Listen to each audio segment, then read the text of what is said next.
kainday. Maulang hapon. Yan, hapon pa lang mga kainday. Parang ang dilim-dilim na. Yan o, pakita ko sa inyo.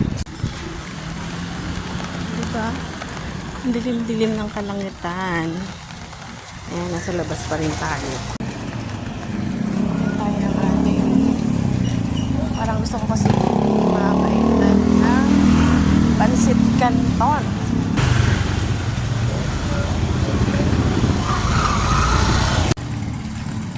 Ayan mga kainday. Gabi na, nasa gala pa tayo.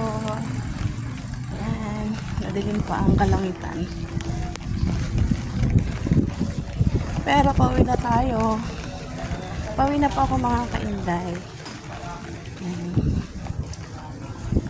Ingat-ingat din naman. Hindi naman masyadong delikado.